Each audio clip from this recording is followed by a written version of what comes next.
Every one of them did. At present, they all felt the loss of no true leader. Someone had to take the right as soon as possible, and she planned to. From behind her, she heard a sound. Turning, Emmy met Anriel's concerned look. 8 years her senior, the young man knew his place in society. He had been promised to her from birth, but his concern for her shocked her daily. "You're really going to do this?" he questioned. Emmy nodded, feeling her Crotex coursing through her veins, responding to the adrenaline in her system. "If I don't do it now, the damage to my house could be irreparable." Anriel moved closer to her, taking a hand in his.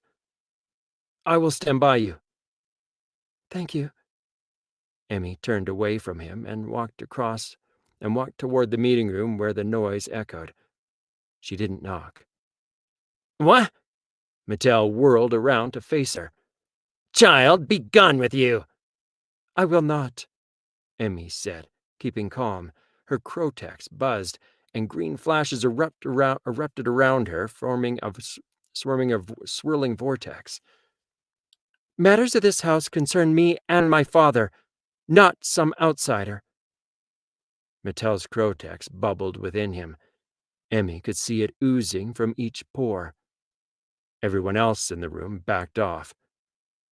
"I am leader of this house," Mattel said, glancing around the room for support, but it seemed no one wanted to step up for him. "No.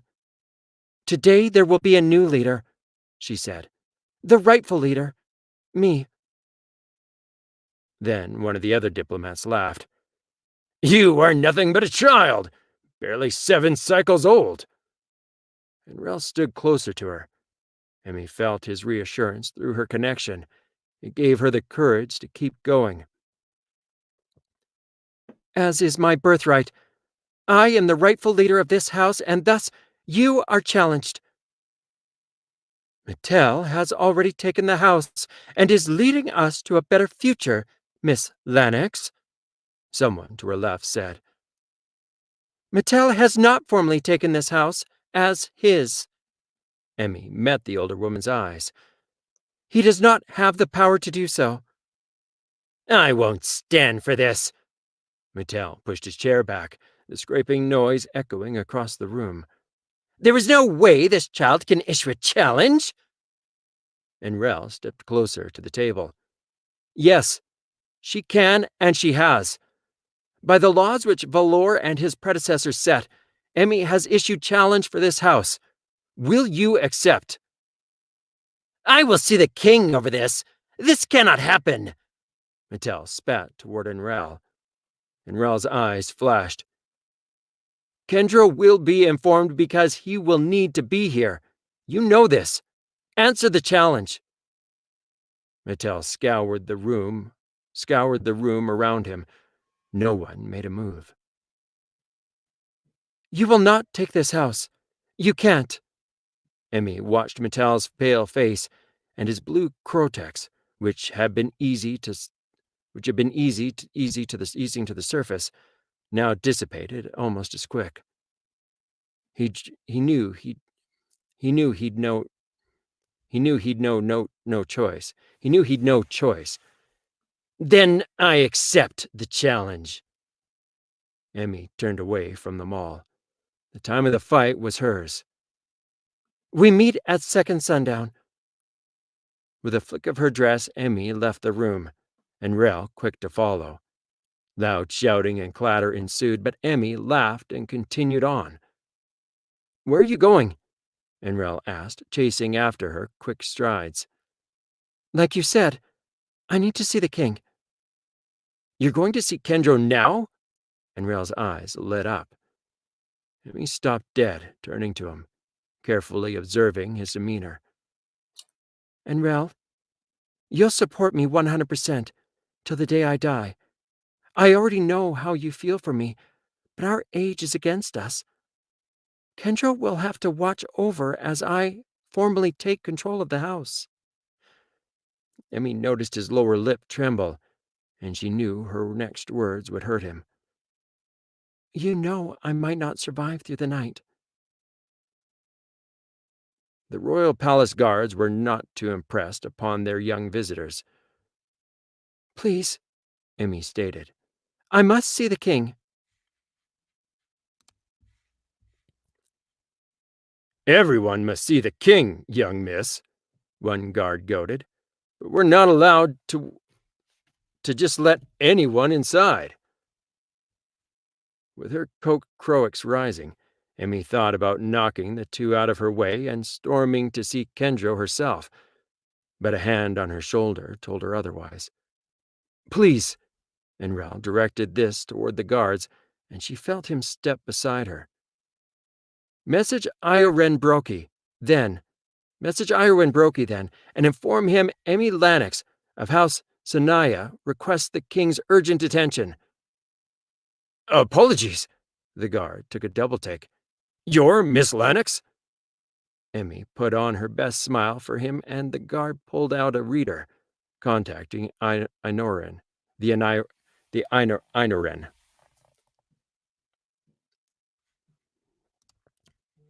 Sorry, I have someone that's been trying to contact me, and they keep interrupting my narration here. Now allowed at least inside the palace gates and somewhere at least semi-comfortable in the gardens to wait, Emmy paced up and down, waiting for the Einoren to show. When he did, she approached with caution, her second tailing her closer than she'd like. Looking up at the strong and powerful man before her, Emmy saw kindness in his eyes, but also pure, untapped power. Einoren Octave Brokey was magnificent, and as young as she was, she still wanted to reach out and touch him, and as young as she was, she still wanted to reach out and touch him, connect with that power. She held back. What is so important that you ask the king to see you right now? The Einoren asked, carefully, of course. Is it your father? Emmy shook her head, moving away from the guard station. Please, I must see the king. Emmy locked eyes with the Einoren, as she firmly added, I formally challenged Mattel for leadership of House Sonoya. The king must bear witness to this night. The Einoren stopped walking and stared at her. Emmy knew he was weighing her up and up, but couldn't tell his thoughts. Quite the challenge, little one. Please, Einoren, don't mock me. I have every right to lead our house, not sit by while Mattel plays with everything my parents strive to build. He lowered his head. Of course, my lady. He glanced to Einorel.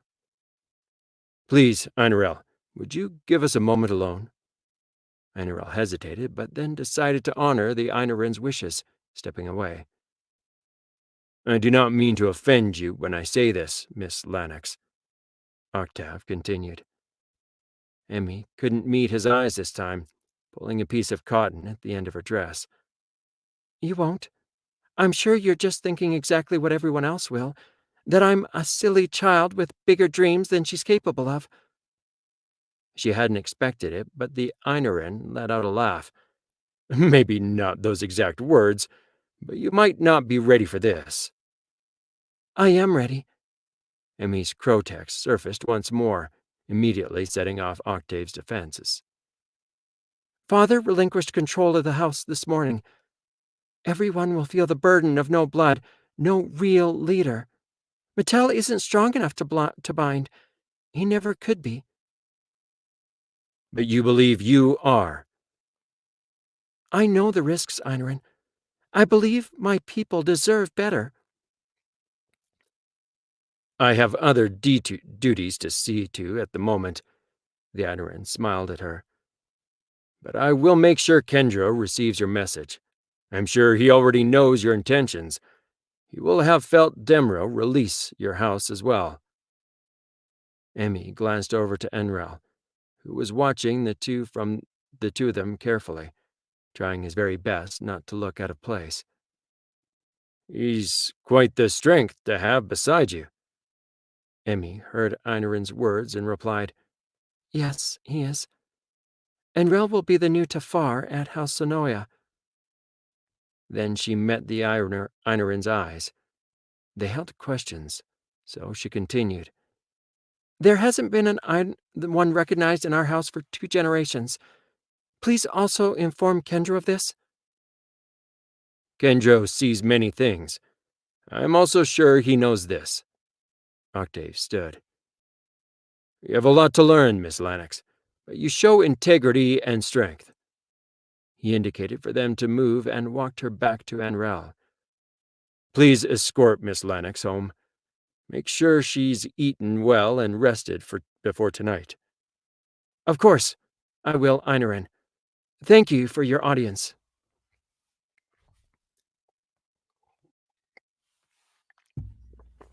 Great. I Thank have you to, so much. I'm taking a sip there. It still continues. I'm not sure how much time we have. Unfortunately, I think that we are out of time. That's okay. I But understand. would we be able to thank you so much, Steve, and also thank you so much, Dawn, for letting us read your work. If you would be able to post in the comments how people can get in touch with you, then I'll be sure to throw that up so that people who are interested can continue the story. Because yeah, this is great, and you guys are getting a lot of love in the comments. So Oh, that's very nice. yes. Yeah, I'm sure Dawn will be able to post her stuff. Yeah, And I see her in the comments. So if both of you can yeah, just leave your contact info, then I'll throw that up so that people can get a hold of you that way. But sure. again, thank you so much. Really, Thank really you for wonderful having work. us. Yeah, I and know thank it's you. been kind of chaos for you trying to get this all organized, but It's okay. everything's I running behind. appreciate you guys. All All right. right. I'll Thank talk to you you. soon. Bye-bye.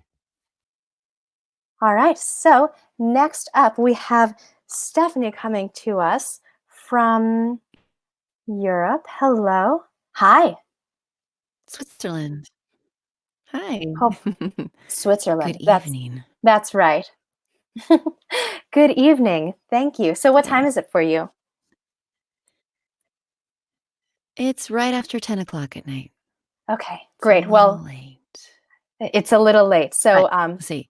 Yeah, so I yes, know you're running behind, and so I'll get right into my little thing. I'm I just gonna appreciate it. read the first chapter from Lisa Hartman's new book called High Heels and Handguns. Amazing. It's a great, yeah, it's a great it's a great character, Kate. She's a badass. It's like, the person you want to be, when you Sure. grow up. Yeah, so I feel really lucky to get to read this. So, yeah, We're glad here to we have go. you. Take it away. Thanks. Chapter 1. To most women, high heels and handguns didn't complement couture. But for Kate Howard, personal security expert, they went together like hummus and pita. In T-minus 30 minutes, she could mark Senator Thomas's re-election campaign fundraiser a success, punctuated by a hot bath and a cold beer. No seedy characters, no suspicious packages, no assassination attempts. She studied the guests and waitstaff as the senator weaved her through a few tables and past the dance floor of the downtown Phoenix Hotel. Keeping clients within constant arm's distance was an exhausting game. Too close and your picture ended up in the paper. Too far and your client ended up in the morgue. Of all the private security events Kate had worked, this one took the booby prize. Literally. She checked to make sure her breasts were still securely smashed into the sequined evening gown the senator insisted she wear. The perfect red to match his tie for the evening, but a bit too small. That would be the last time she'd accept a gift from a client. Kate shifted her clutch under her arm. The weight of Ziggy, her 6-hour P938 pistol, was a comforting addition to her dare-it-all attire. Some girls didn't leave home without their lip gloss. Kate didn't leave home without Ziggy. The senator stopped to shake hands with the 100th benefactor of the evening, giving Kate a moment to scan the ballroom stage, bar, and buffet tables for unusual activity, the kind of trouble she was there to prevent. She caught a glimpse of the senator's 6-year-old son, Robbie, and his nanny. I thought they already left for the evening. Kate tuned back into the senator's conversation at the end of a joke, the same one she had already heard 30 times that evening. She client smiled at him, a smile she'd perfected over a decade of escorting the elite, sincerity with a touch of humor to make them think she liked them. Senator Thomas placed his hand where the backless gown met the top of her ass to lead her away. As soon as they were out of earshot, Kate whispered, "If you'd like to keep that hand, you'd better move it." Kate. The way he said her name made her feel dirty, but she wasn't the pay-to-play kind of girl. If people are going to believe we're together, he slid his hand up her spine to show a little open. Senator, she spoke soft, sexy, caressing the side of his neck with the right amount of force on stop the blood flow to your brain, killing you instantly. She gave him an "I dare you" smile. Do we understand each other? The senator gulped and nodded. Good. She dropped her hand and pointed to the adorable carbon copy of the senator racing toward them. Now, kiss your son goodnight again. Robert Thomas Jr. ran straight for the senator, wrapping his arms around him. Hey, champ, I thought you left. Senator Thomas ruffled the boy's sandy-colored hair. The nanny held up a ragged, stuffed bunny of pale quilted fabrics. We forgot Patches. I want to stay. Robbie tugged his father's pant leg, looking up with a missing tooth smile. The senator ducked to hug his son. You need to go home with Anna, but I'll make you pancakes in the morning. Deal? Deal. Robbie high-fived him. He stared up at her with his innocent green eyes. Will you come over for pancakes too, Miss Kate? Maybe another day, Robbie. Kate's tone was apologetic. Okay, little guy, let's go. Anna held out her hand for Robbie. It's past our bedtime. We'll walk you out. The senator held out his arm for Kate to loop hers through. He maneuvered her gracefully past a few couples and around a server with champagne flutes. They crossed the hotel ballroom and headed for the winding staircase. They descended the steps to a flurry of activity in the hotel lobby. Senator Thomas stopped at the bottom to shake a gentleman's hand. Robbie skipped ahead toward the revolving door, dragging Anna along. Sir, are you leaving? The senator turned back toward the voice. Not. Boom. An explosion rocked the lobby behind them. The force of the shockwave knocked Kate and the senator to the ground. She covered him with her body, pushed his face to the side, protecting it with her hands. Then a flash of light, a ball of fire, the screech of metal violently tearing. Windows shattered. The heat from the fire seared her skin, and bits of debris pierced her back and shoulder like shrapnel. Kate clenched her teeth. She buried her face in the senator's jacket, her ears ringing amid the screams of panic and pain and muffled car alarms. In an instant, life was on a 10-second delayed live broadcast, as if Father Time hit the slow motion button, making seconds feel like minutes. Fear like nitrous injected into her racing heart. It burned and blazed and bubbled up her throat. She held back a scream soaked in mistakes and memories. An image of the market bomb in Afghanistan flashed before her eyes, the weight of her captain on top of her, and as fast as it hit her, it was gone. Kate gulped a breath of air thick with smoke, soot, and fragments of drywall dust. She coughed. Her shoulder throbbed. A piece of glass, embedded who knows how deep, stuck out of the gash. It wasn't too bloody, so she left it, knowing she could cause more damage ripping it out. Pushing past the pain in her left arm, Kate stood and helped Senator Thomas to his feet. She brushed bits of rubble from his suit. Are you hurt? She assessed him, checking for cuts. He didn't even blink. Senator?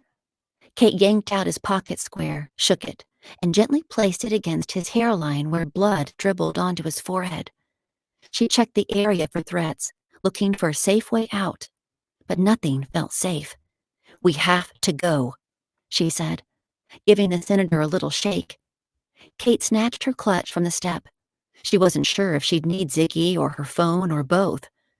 The movement intensified the pain from her shoulder straight down her back and damn near knocked her over. The senator mumbled something incoherent. It sounded like Bobby. Oh, God.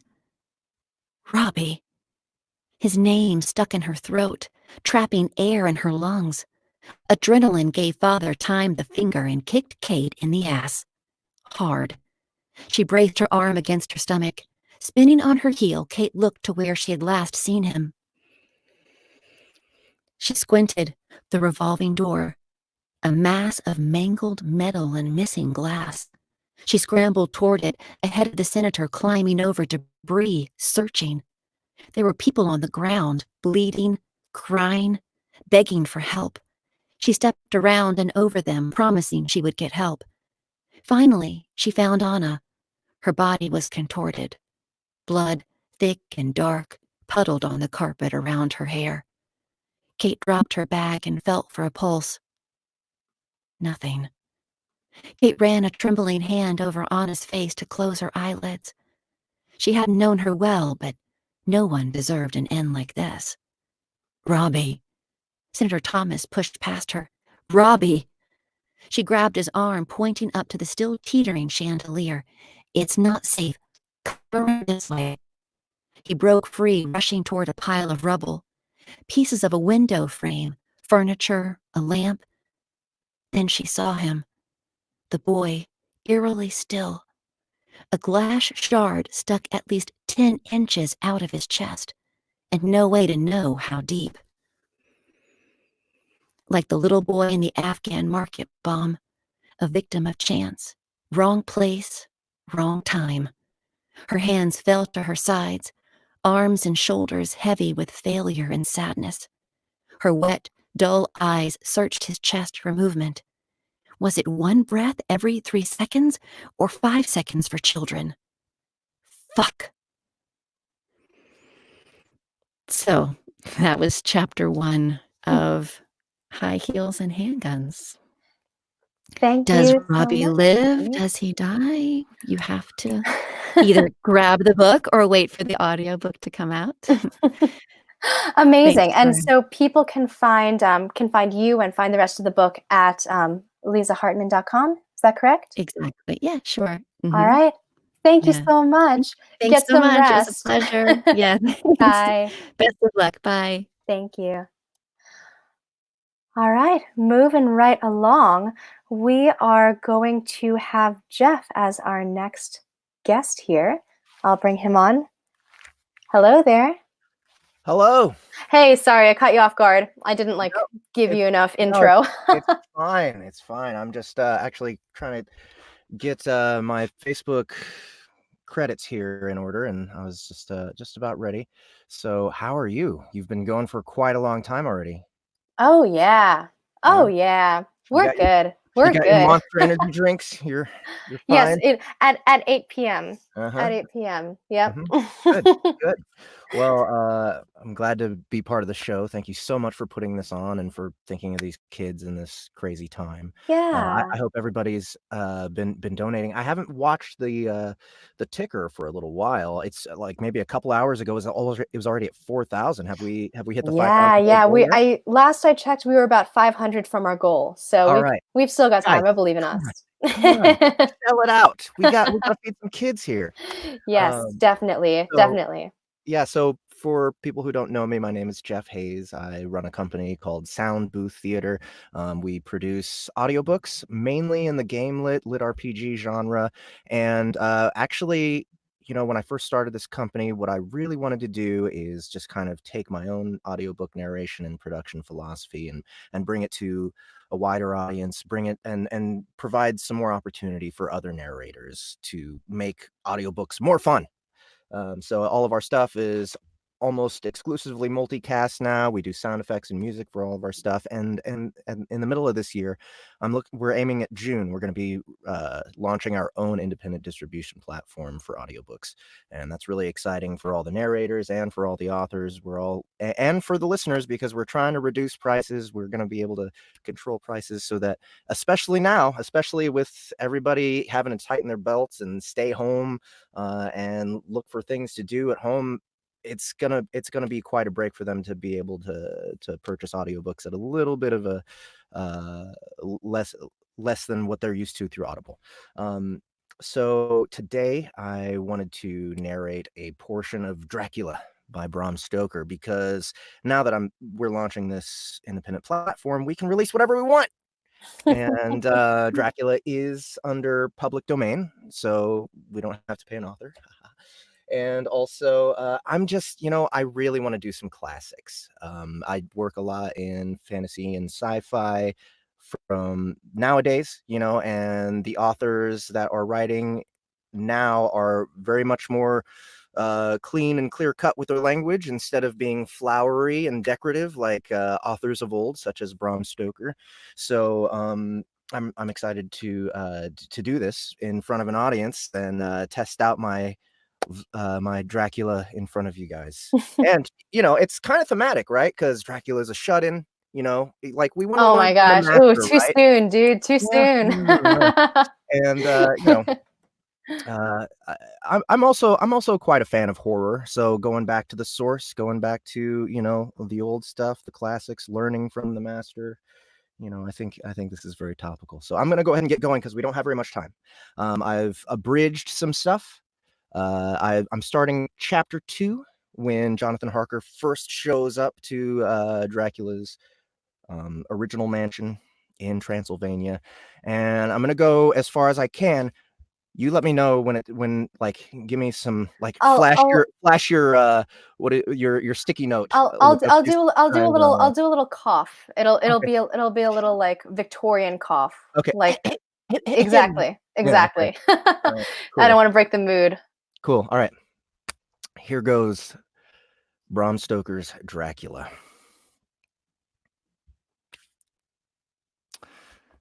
The 5th of May. I must have been asleep, for certainly if I had been fully awake, I must have noticed the approach of such a remarkable place. In the gloom, the courtyard looked of considerable size, and as several dark ways led from it under great round arches, it perhaps seemed bigger than it really is. I've not yet been able to see it by daylight. I stood in silence where I was, for I did not know what to do. Of bell or knocker there was no sign, though these frowning walls and dark window openings, through these frowning walls and dark window openings, it was not likely that my voice could penetrate. The time I waited seemed endless, and I felt doubts and fears crowding upon me. What sort of place had I come to, and among what kind of people? What sort of grim adventure was it on which I had embarked? I heard a heavy step approaching behind the great door, and saw through the chinks the gleam of a coming light. Then there was the sound of rattling chains and the clanking of massive bolts drawn back. A key was turned with the loud grating noise of long disuse, and the great door swung back. Within stood a tall old man, clean-shaven save for a long white moustache, and clad in black from head to foot, without a single speck of color about him anywhere. He held in his hand an antique silver lamp, in which the flame burned without chimney or globe of any kind, throwing long, quivering shadows as it flickered in the draught of the open door. The old man motioned me in with his right hand with a courtly gesture, saying in excellent English, but with a strange intonation, "Welcome to my house. Enter freely and of your own will." He made no motion of stepping to meet me, but stood like a statue, as though his gesture of welcome had fixed him into stone. The instant, however, that I had stepped over the threshold, he moved impulsively forward, and holding out his hand, grasped mine with a strength which made me wince, an effect which was not lessened by the fact that it seemed as cold as ice, more like the hand of a dead than a living man. Again he said, "Welcome to my house. Come freely, go safely, and leave something of the happiness you bring." The strength of the handshake was so much akin to that which I had noticed in the driver, whose face I had not seen, that for a moment I doubted if it were not the same person to whom I was speaking. So, to make sure, I said interrogatively, "Count Dracula?" He bowed in a courtly way as he replied, "I am Dracula, and I bid you welcome, Mr. Harker, to my house. Come in. The night air is chill, and you must need to eat and rest." As he was speaking, he put the lamp on a bracket on the wall, and stepping out, took my luggage. He had carried it in before I could forestall him. I protested, but he insisted, "Nay, sir, you are my guest. It is late, and my people are not available. Let me see to your comfort myself." He insisted on carrying my traps along the passage, and then up a great winding stair, and along another great passage on whose stone floor our steps rang heavily. At the end of this he threw open a heavy door, and I rejoiced to see within a well-lit room in which a table was spread for supper, and on whose mighty hearth a great fire of logs, freshly replenished, flamed and flared. The Count halted, putting down my bags, closed the door, and crossing the room, opened another door, which led into a small octagonal room lit by a single lamp, and seemingly without a window of any sort. Passing through this, he opened another door, and motioned me to enter. It was a welcome sight, for here was a great bedroom well lighted and warmed with another log fire, also added to but lately, for the top logs were fresh, which sent a hollow roar up the wide chimney. The Count himself left my luggage inside and withdrew, saying before he closed the door, "You will need, after your journey, to refresh yourself by making your toilet. I trust you will find all you wish. When you are ready, come into the other room, where you will find your supper prepared." The light and warmth and the Count's courteous welcome seemed to have dissipated all my doubts and fears. Having then reached my normal state, I discovered that I was half famished with hunger, so, making a hasty toilet, I went into the other room. I found supper already laid out. My host, who stood on one side of the great fireplace, leaning against the stonework, made a graceful wave of his hand to the table and said, "I pray you, be seated and sup how you please. You will, I trust, excuse me that I do not join you, but I have dined already, and I do not sup." The Count himself came forward and took off the cover of a dish, and I fell at once on an excellent roast chicken. This, with some cheese and a salad and a bottle of old Tokay, of which I had 2 glasses, was my supper. During the time I was eating it, the Count asked me many questions as to my journey, and I told him by degrees all I had experienced. By this time I had finished my supper, and by my host's desire had drawn up a chair by the fire and begun to smoke a cigar, which he offered me, at the same time excusing himself that he did not smoke. I had now an opportunity of observing him, and found him of a very marked physiognomy. His face was a very strong, aquiline, with high bridge of the thin nose and peculiarly arched nostrils, with lofty domed forehead, and hair growing scantily around the temples but profusely elsewhere. His eyebrows were very massive, almost meeting over the nose, and with bushy hair that seemed to curl in its own profusion. The mouth, so far as I could see it under the heavy moustache, was fixed and rather cruel-looking, with peculiarly sharp white teeth. These protruded over the lips, whose remarkable ruddiness showed astonishing vitality in a man of his years. For the rest, his ears were pale, and at the tops extremely pointed. The chin was broad and strong, and the cheeks firm, though thin. The general effect was one of extraordinary pallor. "Ah, listen to them, the children of the night. What music they make!" Seeing I suppose, some expression in my face strange to him. He added, by the way, he'd just heard some wolves, and I'm just kind of like skipping paragraphs. "Ah, sir, your dwellers in the city cannot enter into the feelings of the hunter." Then he rose and said, "But you must be tired. Your bedroom is all ready, and tomorrow you shall sleep as late as you will. I have to be away till the afternoon, so sleep well and dream well."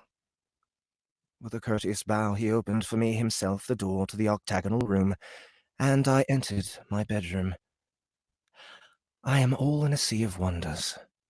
I doubt, I fear, I think strange things which I dare not confess to my own soul. God keep me, if only for the sake of those dear to me. 7th of May. In the library I found, to my great delight, a vast number of English books, whole shelves full of them, and bound volumes of magazines and newspapers. A table in the centre was littered with English magazines and newspapers, though none of them were of very recent date. The books were of the most varied kind: history, geography, politics, political economy, botany, geology, law, all relating to England and English life and customs and manners. There were even such books of reference as the London Directory, the Red and Blue books, Whitaker's Almanac, the Army and Navy lists, and, it somehow gladdened my heart to see it, the Law List. Whilst I was looking at the books, the door opened and the Count entered. He saluted me in a hearty way and hoped that I had had a good night's rest. Then he went on. "I am glad you found your way in here, for I am sure there is much that will interest you. These companions," and he laid his hand on some of the books, "have been good friends to me, and for some years past, ever since I had the idea of going to London, have given me many, many hours of pleasure. Through them I have come to know your great England, and to know her is to love her. I long to go through the crowded streets of your mighty London, to be in the midst of the whirl and rush of humanity, to share its life, its change, its death, and all that makes it what it is. But alas, as yet I only know your tongue through books. To you, my friend, I look that I know it to speak." "But, Count," I said, "you know and speak English thoroughly." He bowed gravely. "Oh, I thank you, my friend, for your all too flattering estimate, but yet I fear that I am but little on the way I would travel. True, I know the grammar and the words, but yet I know not how to speak them." "Indeed," I said, "you speak excellently." "Not so. Well, I know that, did I move and speak in your London, none there are who would not know me for a stranger. That is not enough for me. Here I am noble, I am boyar, the common people know me, and I am master. But a stranger in a strange land, he is no one. Men know him not, and to know not is to care not for. I am content if I am like the rest, so that no man stops if he sees me, or pause in his speaking if he hear my words. Ha, ha, a stranger! I've been so long master that I would be master still, or at least that none other should be master of me. You come to me not alone as agent of my friend Peter Hawkins of Exeter, to tell me all about my new estate in London. You shall, I trust, rest here with me a while, so that by our talking I may learn the English intonation. And I would that you tell me when I make error, even of the smallest, in my speaking. I'm sorry that I had to be away so long today, but you will, I know, forgive one who has so many important affairs in hand." Of course, I said all I could about being willing, and asked if I might come into that room when I chose. He answered, "Yes, certainly." Was that an expression I heard? I don't want to cut you off because your Dracula is giving me so much life, and it's giving so much life to everyone who is commenting. I unfortunately do want to get everyone in, but Okay. where can we possibly see more of this and Okay. hear more of it? So Dracula, as I said before, it was just an idea I came up with recently, maybe 2 weeks ago. Hey guys, when we start our second release of stuff on our platform, let's do Dracula, and everyone seems excited about the idea. So it's gonna be months. It's gonna be a while before it happens. But if you guys want to keep track of me, of Sound Booth Theater, of our new platform coming up, visit our Facebook group. Search Sound Booth Theater Live. Sound Booth is one word. Theater is the English spelling ER at the end. Sound Booth Theater Live Facebook group. Join us there. You'll find us chatting. All of our narrators post there once in a while, just talk to each other. Our listeners like to talk to each other through there. And that's where you'll see all of our new releases. Great. And I'm also attaching your name, and this is your personal website, yeah? That is my personal website that no one should ever go to because okay. Well, then we won't show that anymore. Sound Booth Theater Live. Yep, and so please keep us updated on Dracula, and we will let listeners know. Again, thank you so much, Jeff. Really great work. Thank you too, and please hit that donate button, guys. These kids need our help. Yes, thank you. I appreciate it. All right. Moving right along, we're going to change things up a little bit, and we just had some Dracula, so now we are going to go to the complete opposite realm of the fantasy world with our friend Avon. Hi there. Hi. Jeff's a tough act to follow. It's been really amazing. We've been on a roll since like noon. Oh, it's been amazing. Yes, it's such an honor to be a part of such a project. And thank you for your tremendous amount of work organizing this. You know, it didn't feel like work until we got like an hour behind, but it's all good. It's all good. and your marathon rehearsal yesterday as well.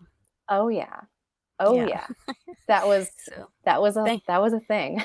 I appreciate you also being a guinea pig in that you were one of the first people who we tried everything out with. So you were super patient and super helpful.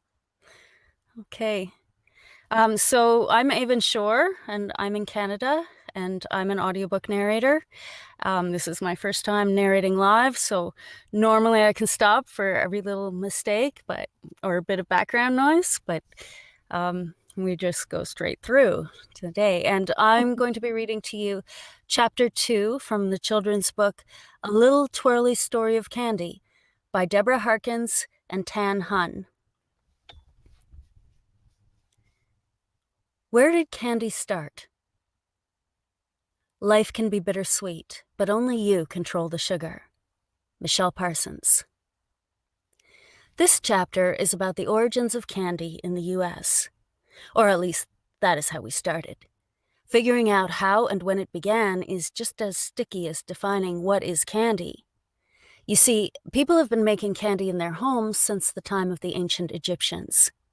You might have seen pictures of Cleopatra and her beloved honey balls. In the Roman cities of the time, dulce, or candy, was sold in candy shops, and recipes were available for making dulce at home. Dates stuffed with nuts and soaked in honey. As traders and knights of the Middle Ages came back from the Crusades, only the wealthy could afford to become sweet on sugar. At first, candy was used as medicine, and later as a spice to hide the taste of rancid food. Yuck. And later as a preservative for foods, creating jellies and jams.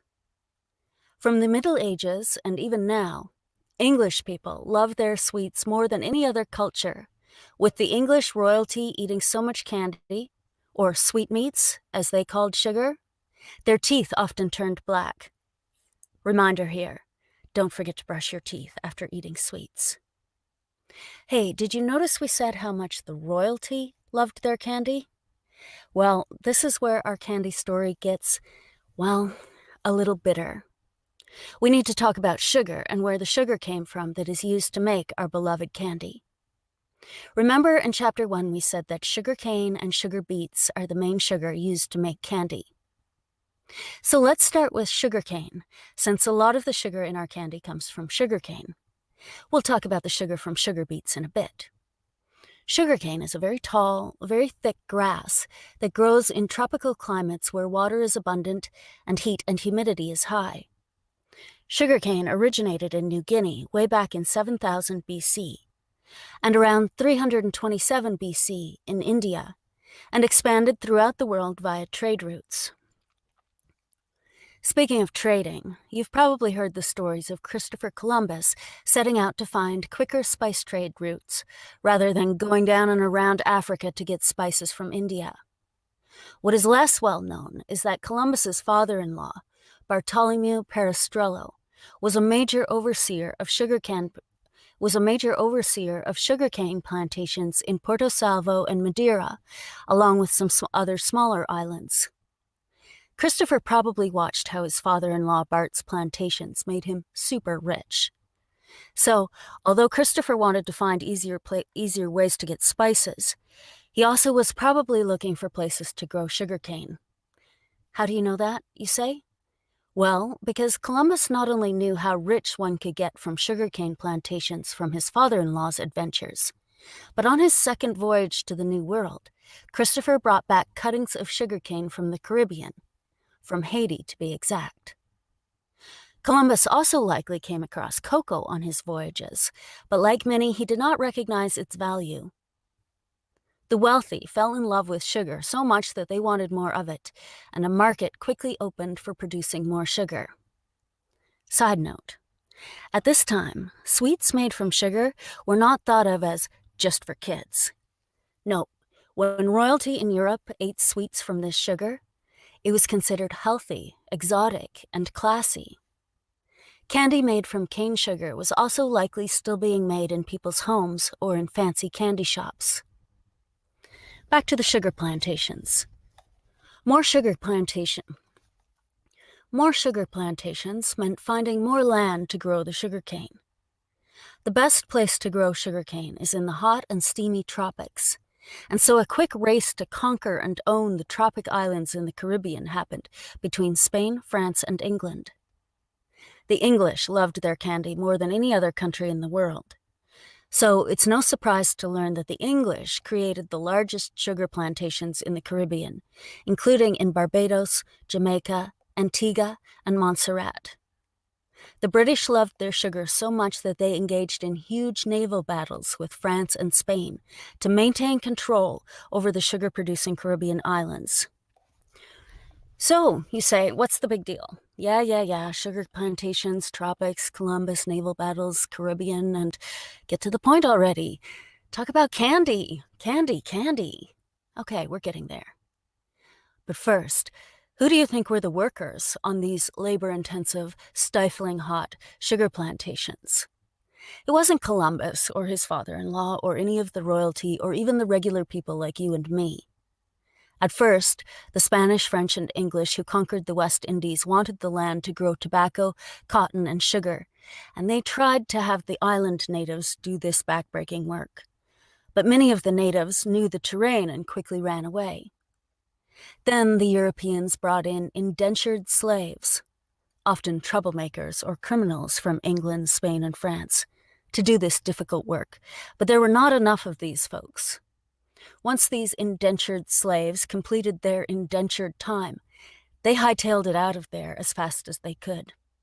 Did we say this was backbreaking, deadly work? No one wanted to work on the sugar plantations. Finally, the English turned to slaves. Yep, African slaves from the African nations of Sierra Leone, Ghana, Ivory Coast, Cameroon, Nigeria, and Guinea. You see, the slaves did not speak the language of their captors or islanders and had nowhere to run once on these tiny islands in the Caribbean. So, just how many African slaves were shipped to the Caribbean to work on these harsh sugar plantations? The British shipped around 250,000 African slaves to the Caribbean during the 16th century. In the 1700s, at the height of West Indian sugar production, the British shipped 45,000 African slaves to the Caribbean every year. With so much sugar being made from all these slaves, the price of sugar dropped a lot. The price dropped so much that the regular English people and others could afford to buy sugar. So much candy was being made at this time that at this time that business-minded people started to think of ways to make more candy. And this is about the time that mass-produced candy, that is, machine-made candy, arrived, cutting the cost of candy even more. So we finally get to this even sadder side of the candy story. Sugar, in the form of sugarcane, since its very beginnings, has as its basic ingredient slavery. Without slavery, sugar and most candy would likely have been rare throughout the world. This is definitely a bitter bit of candy to swallow. Danger. More bitter swallowing ahead. As the price of candy dropped due to the high supply of sugar and the ability to mass-produce candy, the regular people in England could now afford to buy what was once only for the rich. So, sugar allowed all the English people to be able to have candy while creating world discrimination by enslaving Africans on the sugar plantations in the Caribbean. Twisty, twirly head hurt, eh? Even more bitter than an atomic warhead or even toxic waste. Okay, you say, I won't eat sugar. I'll have chocolate instead. Not so fast, candy hopper. 2 problems with that option. 1. Chocolate without sugar is too bitter to eat. 2. Chocolate has its own bitter story. Before we go further, let's return to the sugar beet for a bit. Sugar beet, called free sugar, became an alternative to slave-produced cane sugar in the 19th century, when the means for extracting the sucrose became more available. Sugar beet grows in more temperate climates where there's fertile soil and adequate rainfall. Mechanically harvested, sugar beets do not have the same nasty slave past as sugarcane. Sucrose from sugar beets still only represents about 35% of the total sucrose produced globally.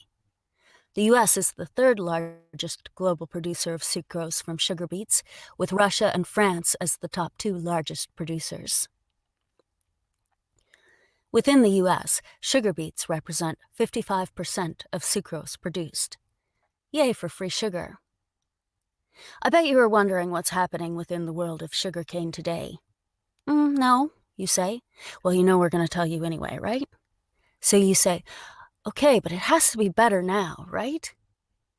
Well, as we, candy lovers, search for some good news in this bittersweet tale, we can hang on tight to the following facts. Sugarcane production is not as nasty as it once was during the 1600s to 1800s, as slavery is all but banned in much of the world. And the U.S. produces 90% of its own sugarcane, so most U.S. sugar workers get paid a decent wage. The rest of the sugarcane used in the U.S. is imported from 15 other countries, located in South America, Australia, and South Africa, with the top 5 being Mexico, Brazil, Philippines, Guatemala, and Dominican Republic. Sadly, Brazil and the Dominican Republic have working conditions that resemble slavery. However, the sugarcane imported from these 2 countries represents less than 0.025 of all the sugarcane consumed within the U.S. Great. All right, I will stop sharing our screen. Thank you so much, Avon. Wow, that was a lot to do, like, last minute. I really, really appreciate it. Thank All you. right. Yeah, so everything that anyone would like to know about contacting Avon or contacting Deb is below. Deb is our author. She's coming from the Boston area, and she is she's also working with her own charity work, trying to bring the arts to children at this time. So if we have any more information, then I'll be sure to find a way to plug that later on in the program. But other than that, thank you so much, Avon. I really, really appreciate it. Thank you. Thanks All for right. doing this. Bye now. Bye. Bye, friends. All right. Thanks for sticking with us, everyone. We're going to roll right along. And so, next up, we have Laura Wilson, who has just been absolutely wonderful. Hi, Laura. Uh-oh, I'm having a hard time hearing you. Hey there. You doing all right this afternoon? Yes, definitely. Wonderful. Amazing. So we have Laura coming to us, and you are in Nashville. Is that correct? That's it. I'm in Nashville, Tennessee. That's awesome. And I am actually posting the information right now on our author. So she will be reading a little bit by Christine today, who I think is tuning in the audience. So we're super happy to have both of you, and thank you both so much for your work and all this. I will give a disclaimer: if anyone is listening with kids, you might want to not do that. There will be some adult language, so just please be prepared. And with that, I'll let you two take it away. Terrific. This is an excerpt from a story called Gunship, and it was written by Christine Gausberg. It's part of an anthology called The Dogs of God, and that's available on Amazon.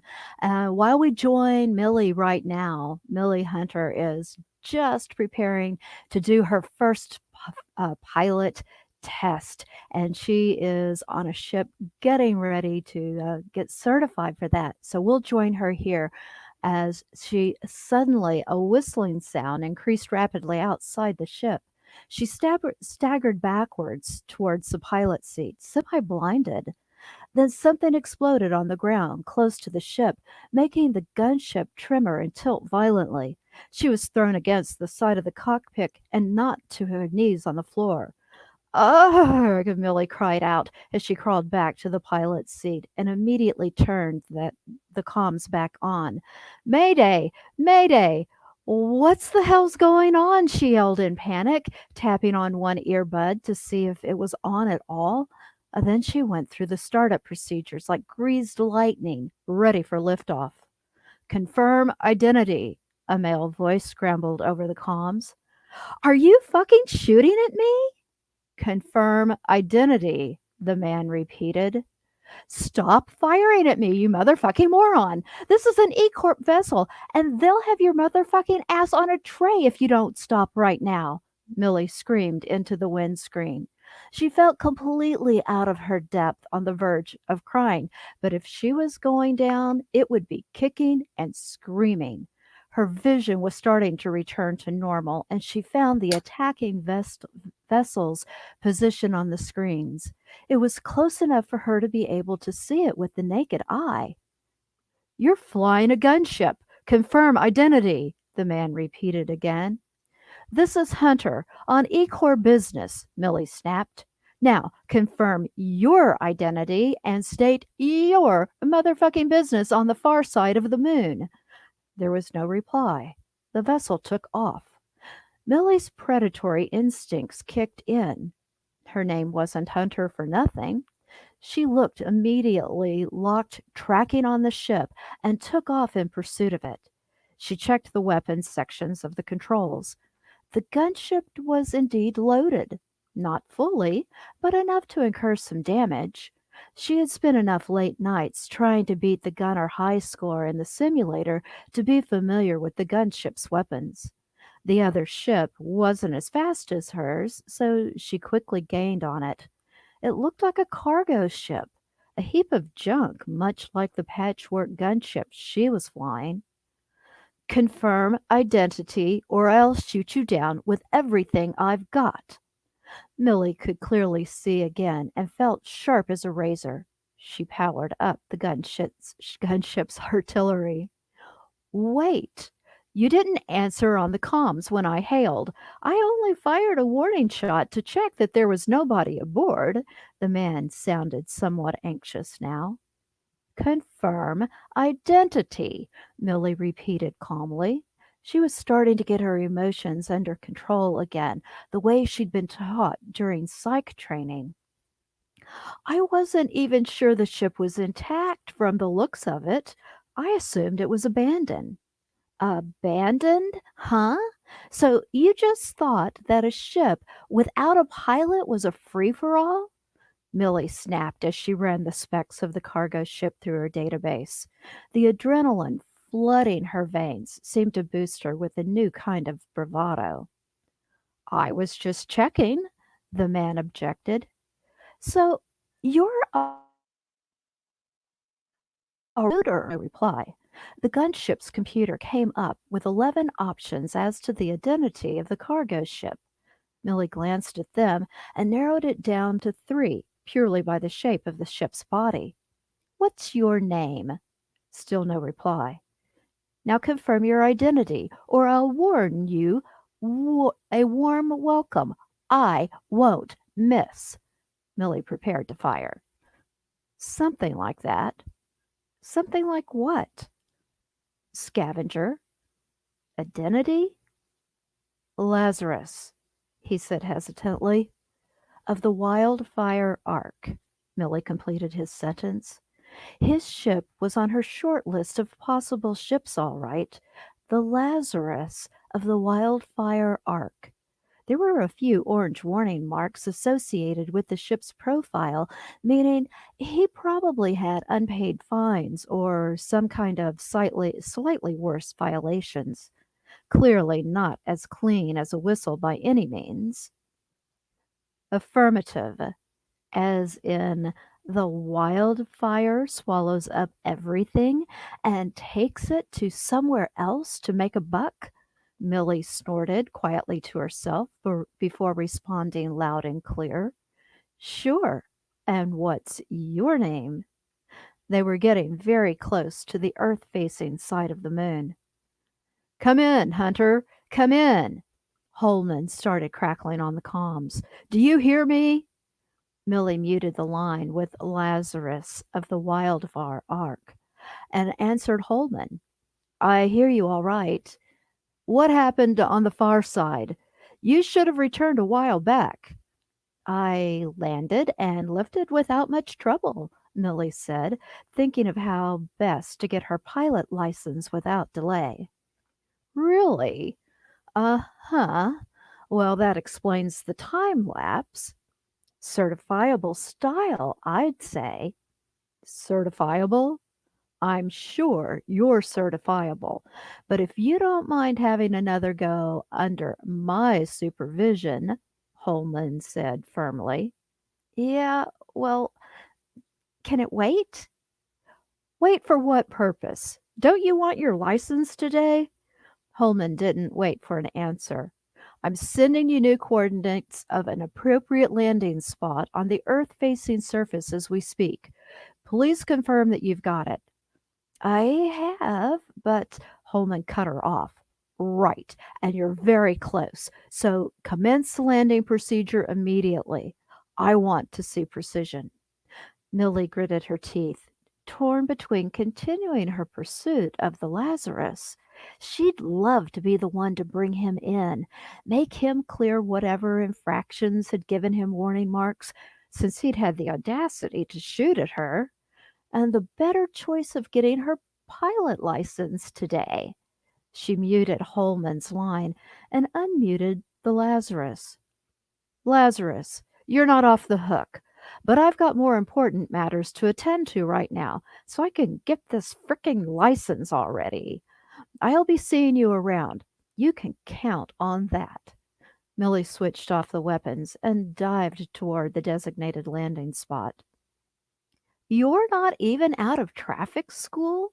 He sounded amused. "See ya." Millie started landing procedure.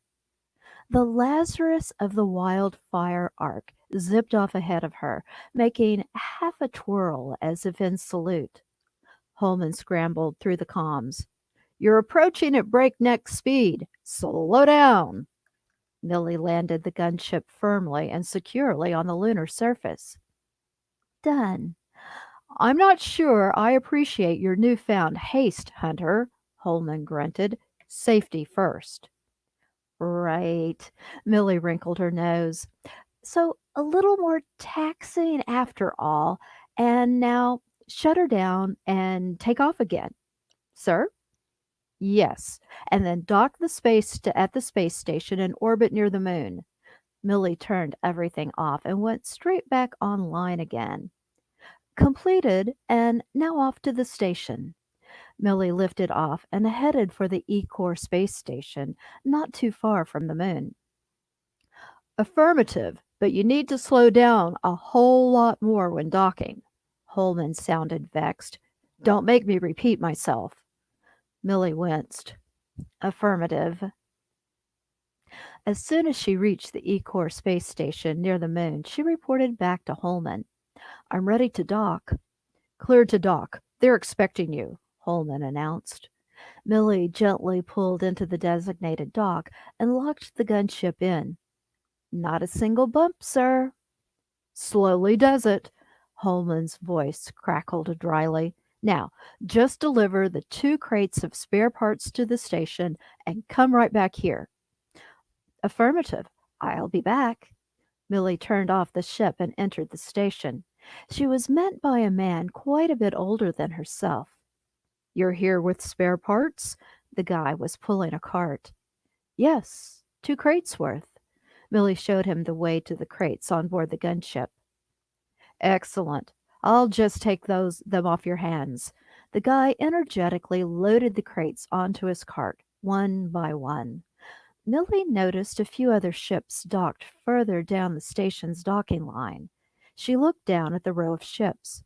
A couple of regulation E-Core cruisers, a transport, a pleasure cruiser, and there, at the last dock, a cargo ship that looked a whole lot like the cargo ship, the Lazarus of the Wildfire Ark, she'd encountered earlier. Who docks here? For what purpose? The guy looked at her. Mostly suppliers unloading fresh goods like food, equipment, parts for maintenance or new builds, but also travelers and people just passing through. We've got bars, restaurants, and hotel facilities here, so there's room for leisure too, even gambling, if you're into that sort of thing. Really? Millie made up her mind immediately. She knew Holman was expecting her back, and real soon, but she had a score to settle. If the pilot from the Lazarus was here, and if it was really his own cargo ship, then she was dead certain of where she'd find him, and she wanted to give him a piece of her mind. Will you point me to the bar? Certainly. Follow me. Millie was about to lock the ship up. She didn't want to risk a stowaway. Then she recalled the strange voice she'd heard right before the Lazarus fired a shot at her. Can you wait just a second, please? Sure. The guy took a seat on one of the crates. Millie looked through the gunship. There weren't many places to hide, so it only took her a few minutes to search everywhere. She found nothing, or rather, nobody. It had to have been some kind of weird illusion, maybe something her brain had created in response to the shock of the blinding light and the adjustment to the lower gravity of the moon. Just a figment of her imagination. Then she followed the guy. Are you staying for a while? No, I'll just check out the bar and be on my way. They'll have non-alcoholic drinks at the bar, too. He looked at her.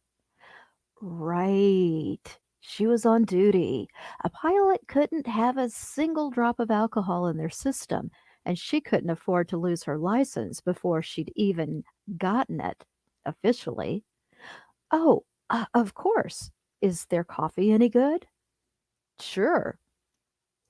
As it turned out, the coffee was appalling. The first bar was almost empty, but the second one, the murkier one, was busy. There was a game of poker going on at one table. A couple of guys were shooting darts in a corner, and a sports channel was turned on at the end of the bar. She had no way of knowing what the pilot looked like, so she tried the bartender. I'm looking for the pilot from the Lazarus of the Wildfire Ark. We've got a lot of people coming through here. He looked at her and blinked. He was a pretty boy. Millie nodded, took out her personal device, and left a generous tip. But maybe try one of the poker guys. Thanks. She went and sat down at the table close to the poker game. Loud banter came from the table. I'll strip you naked, said a slim man with nicely combed hair and a suit. Spitefully. He was so well groomed that he had to be working in a bank or as a tax accountant. apart from his tie, which had come undone around his neck. "That's what your mother said last night," responded a fat man with long gray hair and an ungroomed beard cockily. There were old food stains on his t-shirt where it stretched over his protruding belly. Everyone laughed. There were 7 players around the table and then the dealer. 2 younger women, who looked like twins, weren't playing, just hanging out. They had long, straight black hair, painted faces, and were wearing skin-tight matching dresses. They were most likely working girls. The only woman playing looked older than everyone else. She had frizzy salt and pepper hair, drooping eyes, and the brightest red lipstick Millie had ever seen. Perhaps a visual decoy to lure the attention away from her shriveled skin. She was smoking cigars and drinking what appeared to be whiskey on the rocks. Then there were 2 other men. The one with shiny black hair was leaning on his elbows on the table, wearing sunglasses and a black leather jacket. A colorful cocktail was sitting on the table next to him. The last man had dark brown eyes and blond hair. He sat relaxed, leaning back in his chair, so his face was out of the bright light around the table. He had a wry smile on his face, a defensive smile, not a happy smile. There was a certain sleek charm about him. In spite of his relaxed posture, his eyes were alert to everything that was going on. He looked like he'd already sussed out which hand everyone had, and he was now just waiting quietly for a good hand of his own. "And what about you, Fancy Pants? You ain't saying anything. Are you drunk?" the fat bearded guy challenged the relaxed guy across the table. "Yeah, I'm so drunk I'm sure you've got a pair of 7s, which will get you nowhere," replied the relaxed guy. That shut the cocky fat guy right up. His cheeks went red under his beard. As Millie listened to them talking, it didn't take her long to decide who the Lazarus pilot was likely to be. It had to be the charming, relaxed guy. His relative seclusion and his ability to for a sneaky looter, hit when the time is right, and run. It resonated with the experience she'd had with the Lazarus of the Wildfire Ark. She went back to the bar, had another cup of appalling coffee. Then she waited. He folded 3 times in a row and finally lost his entire stack. Then he, too, went to the bar. 2 tequilas, he said to the waiter, and took a seat right next to Millie. Millie studied him in the mirror wall behind the bar. Then he looked straight at Millie, making eye contact with her in the mirror. "So, what do you want?" he said in a low, intimate voice. Millie felt slightly uncomfortable. Has he figured out who I am? "Take me out back and give me a nosebleed?" he asked. She couldn't decide whether he was being spiteful or flirtatious with her. The bartender brought 2 shot glasses and poured the tequila. "I knew who you were the minute you started talking to the bartender." The shadow of a smile crossed his eyes. A woman with a backbone in a pilot's suit saying E-Corps on the chest is a dead giveaway. Not many of those around. He looked at her with a wry smile. "Cheers, Miss Not Yet Pilot." Millie looked at the tequila shot in front of her and then at him. She was somewhat flabbergasted, mostly by how silly she'd been to think she'd appeared incognito. He lifted his glass in salute and insistingly waited for her. "To freedom." She hesitated and then gave in. "What the heck? Cheers, big ears." They emptied their respective glasses. "Big ears? Perhaps you'd prefer big guns." She looked at him without smiling. "Ha!" he laughed. "No harm done, huh?" Millie didn't answer. She wasn't sure she was prepared to forget his attack, but she felt ensnared by his charm. Really, she ought to be on her way back to base to get her license, but here she was, risking it to get even. or at least to offload her anger from the surprise attack where it belonged. And now that she had the opportunity to give him a piece of her mind about shooting at her, she was tongue-tied. He appeared in no way to be a trigger-happy lunatic, perhaps a double-crossing player at the poker table, but nothing more malevolent than that. I'll tell you what, if you find yourself in need of a job, give me a buzz. He passed her a transparent touch card. The card lit up as soon as she touched it. Phil Lazarus. She wanted to say something spiteful. So you named your ship after yourself? Why not? It's a good name. Millie looked at him. Phil, you just shot at me. Why the hell would I come work for you? He shrugged disarmingly. It was infuriating. It'll be a cold day in hell before I become a looter. Scavenger? I'm a scavenger, not a thief, Phil said. Besides, you'd only have to fly, not scavenge. That's what I do. I tell you what, lady, I never saw anybody get off the surface in pursuit as nimbly and rapidly as you did. And you don't even have an effing license yet. I could use that kind of pilot. She couldn't help feeling flattered. Finally, she pressed his card against her personal device to store his details. I'm going on an E-Corps space mission, you know. That's why I'm getting a certificate. Well, now you know how to find me. If it turns out that E-Corps doesn't agree with you after all, he gave her a mysterious smile, nodded, and went back to the poker table. And damn it if she didn't find herself following him with her eyes, wishing she could stay on the space station just a little bit longer.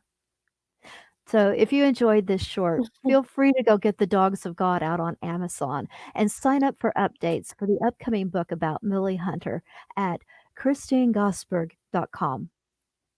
All right. Thank you so much, Laura. And thank you so much, Christine. I really, really appreciate it. And have a great evening, if it's evening where you are. Love it. Thanks so much. All right. Bye-bye. You guys go donate. Yes, that is true. Please donate. Hello, if you are just joining us, my name is Alex Palting, and the company that is running this fundraiser is called The Hustling Creative. We are running a fundraiser because we are a group of artists who want to give back, and we know that because of COVID-19, a lot of kids are out of school and may be missing their only meal of the day, which is why we're donating all the proceeds of our performances today to Feeding America.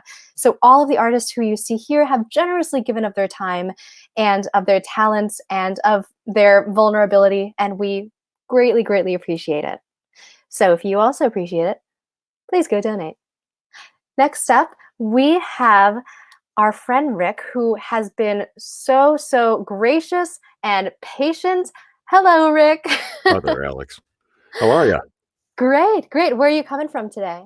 Columbus, Ohio. Awesome. And And, what time is it over there? Oh, it's just 6:15 in the Oh, evening. okay, cool. Oh, yeah. Cool. Nice. Yeah, So tell me a little bit about your work. I'm super excited to see it. Well, yeah, I'm going to be reading. I'll tell you a little bit about what I'll be reading in a minute. Please. I've only actually been doing the voiceover stuff for a few years. I'm actually a musician as well. Been doing that a lot longer. And here in Columbus, well, here in all of Ohio, last Sunday, they shut down everything. So they kind of paused all of our careers for a little Yeah. while. We'll see for how long. And then just a few hours ago, they ordered the stay-at-home order. Oh, So, man. yeah, and I think a lot of states are following suit, and that's going to be Right. for 2 weeks. So it's been very interesting. Oh, 2 weeks. Okay, that's not well, it's Well, it's not bad in the grand scheme of things, but like for right now, like yes, it feels awful to be well, it's stranded. interesting. Yeah. Uh-huh. Yeah, the cabin fever is already settling in. I think for a lot of Oh us my God. who gig on the weekends and have other things that we like to do. So, Oh yeah. Oh yeah. So where you posted all of your information, is that where people can access your music as well once the time comes again for us to be musical and yes.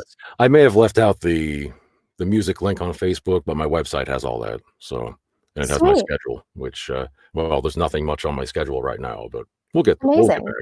back. I just noticed, are you wearing your own swag right now?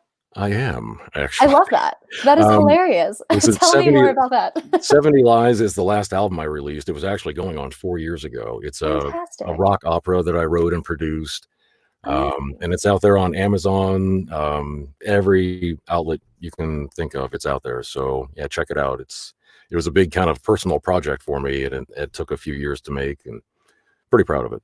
I love that. I love that. Well, we definitely want to drive traffic over there, but we also are so looking forward to what you have to offer us today. Oh, So great. tell me a little bit about what you'll be performing for us. All right. I'm going to be performing a little bit of Eric Stebbins' China Girl, and this is from his Intel 1 series. This is book 6. I produced this for him last fall.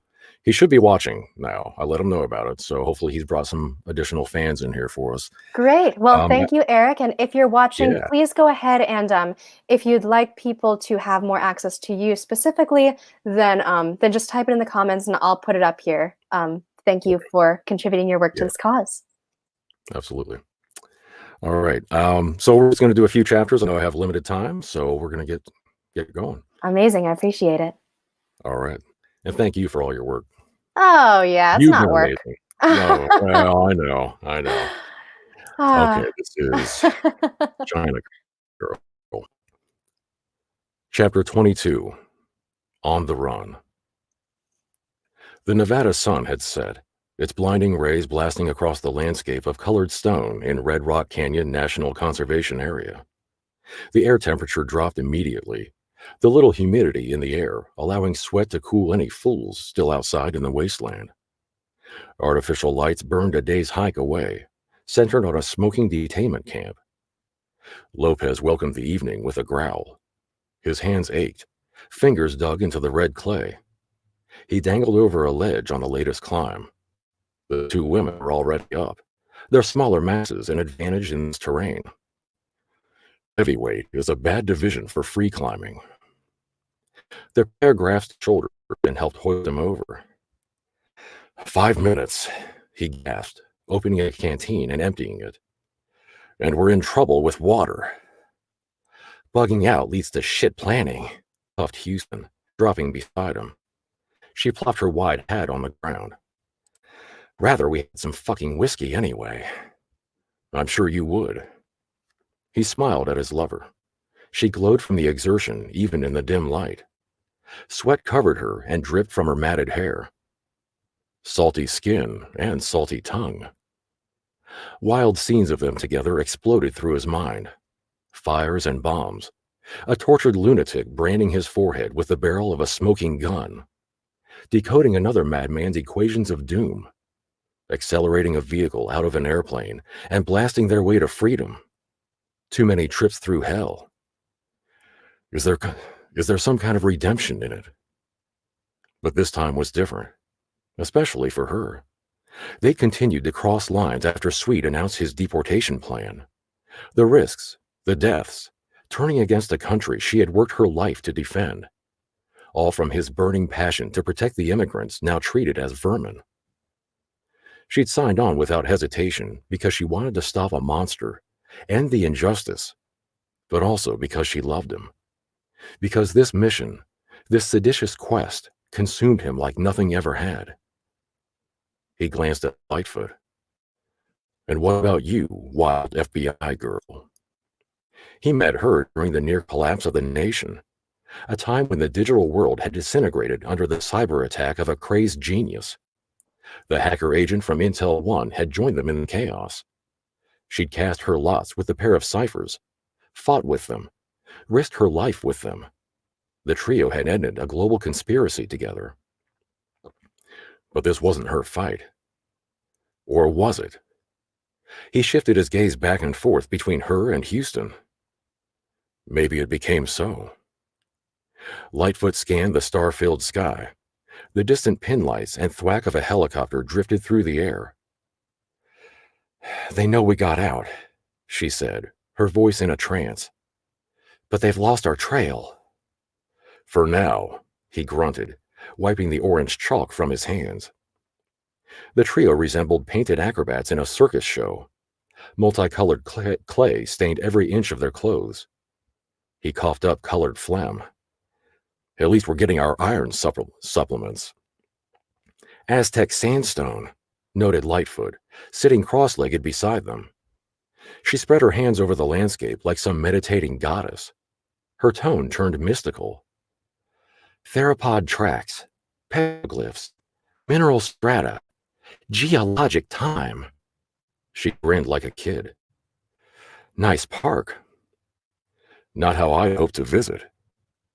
It was a Special Forces strike team at the camp, said Houston. She dumped sand from her boots and picked at the blisters on her feet. They have to hold it. They don't have the numbers for a wide search. Not yet, anyway. He scowled. They're definitely going to bring in search teams soon. We'd better keep moving. No sleep tonight. Stay out of sight. Then it's a game of square miles and luck.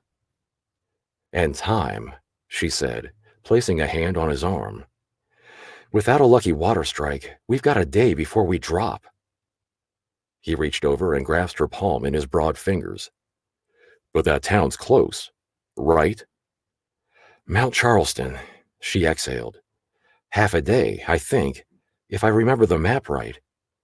But it's a climb. About 15 miles and 7,000 feet.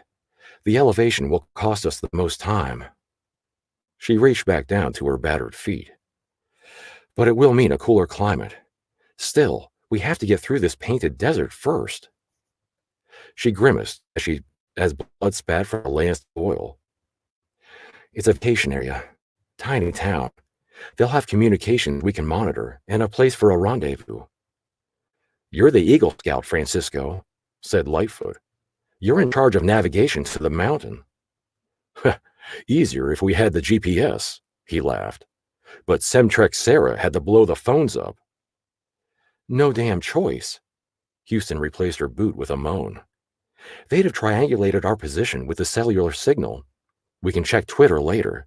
I'm sure Sweet will still have nothing but good to say about you. Love you, baby.